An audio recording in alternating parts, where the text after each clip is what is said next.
China's largest car maker, BYD, tells Bloomberg it's open to building a manufacturing facility in Canada. Canada, the world's largest electric vehicle manufacturer, just made a decision that has Washington scrambling. BYD, the Chinese EV giant that outsold Tesla globally in 2025 with over 2.25 million battery electric vehicles, has considered building a manufacturing plant in Canada. Executive Vice President Stella Li called it a complicated environment that BYD is avoiding entirely. The implications of this choice reach far beyond automotive manufacturing. Because when the most vertically integrated automaker on the planet picks your neighbor over you, it signals that American trade policy is not just protecting domestic industry. It is actively pushing global investment away. Here's what happened. Canada slashed electric vehicle import tariffs from 100% to 6.1% for Chinese-made EVs in early 2026, establishing a quota system that allows up to 49,000 Chinese electric vehicles into the country between March and August 2026. That initial quota will expand to 70,000 vehicles annually by 2030. BYD responded immediately, registering vehicles manufactured in both Shenzhen and Xi'an for potential export to the Canadian market, according to Transport Canada regulatory filings. The company has already applied for import permits, which are being distributed on a first-come, first-served basis, starting March 1st, 2026. But BYD is not stopping at imports. Stella Li confirmed in a Bloomberg interview that the company is studying the feasibility of building a manufacturing plant in Canada. I do not think a joint venture will work, Li stated during a visit to Sao Paulo, rejecting Ottawa's preferred approach of Chinese automakers partnering with Canadian companies. BYD wants wholly owned facilities maintaining full control over operations.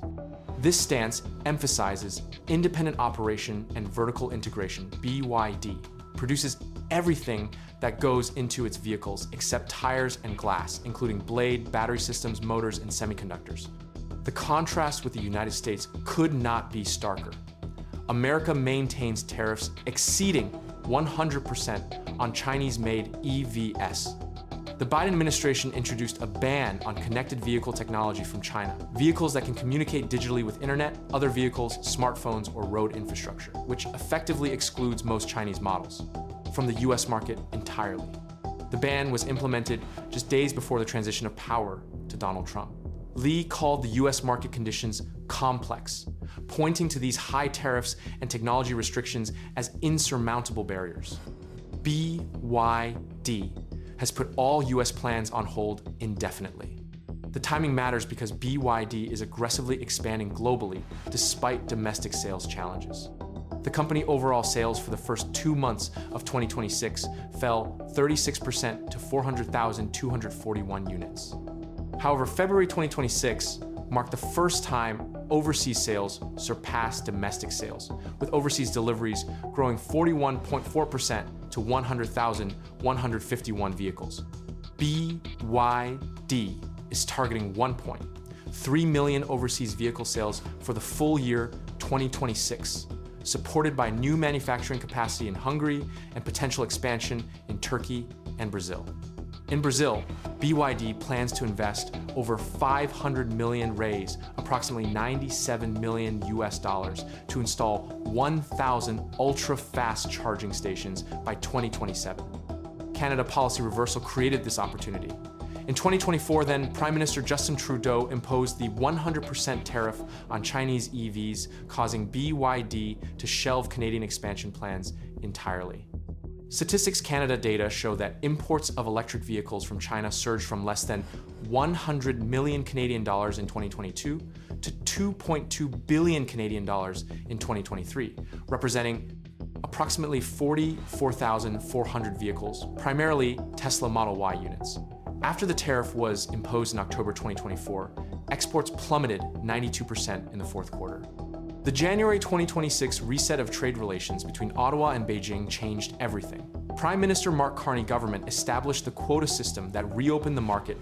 BYD is not entering Canada alone. Chinese automakers Geely and Chery are also working to enter the Canadian market by late 2026, according to discussions brokered between those companies and Canadian dealers.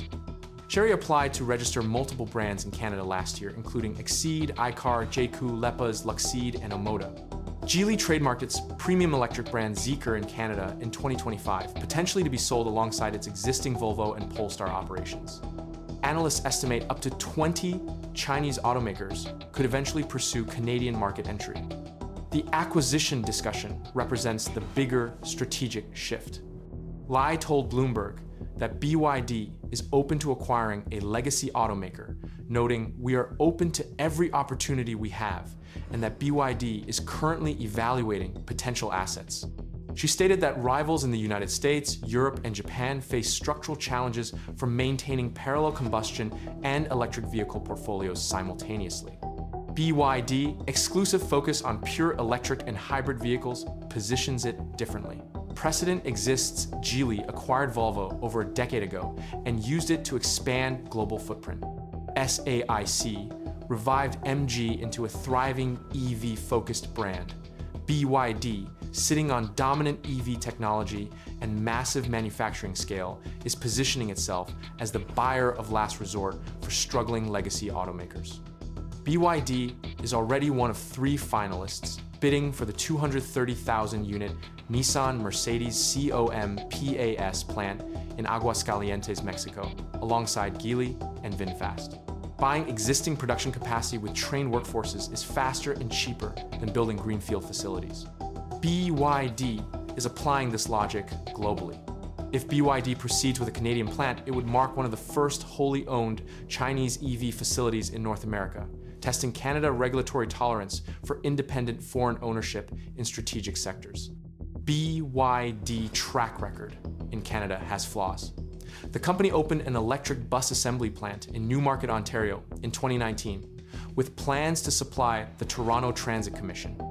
The facility produced exactly 10 buses before closing, plagued by quality issues and political tensions between Ottawa and Beijing. However, a passenger vehicle factory represents an entirely different scale of commitment, and BYD in 2026 is a fundamentally different company than the one that stumbled with buses in 2019. The Trump administration has criticized Canadian officials for striking the trade deal with China. In a January 24th Truth Social post, Trump stated, "If Governor Carney thinks he is going to make Canada a drop-off port for China to send goods and products into the United States, he is sorely mistaken. China will eat Canada alive, completely devour it, including the destruction of their businesses, social fabric, and general way of life. If Canada makes a deal with China, it will immediately be hit with a 100% tariff against all Canadian goods and products coming into the USA." The question facing Washington is simple. Did American protectionist policy just hand China a foothold in North America? BYD vehicles manufactured in a Canadian facility could theoretically access US markets under CUSMA trade agreement, provisions the same way Volvo currently exports Chinese-made models through Belgium to avoid tariffs. Canada is emerging as the path of least resistance for Chinese automakers to establish a North American footprint. And BYD, with next-generation blade battery technology and ultra-fast flash charging architecture capable of delivering up to 1,500 kilowatts, just chose Ottawa over Washington. The panic in US trade circles is just beginning.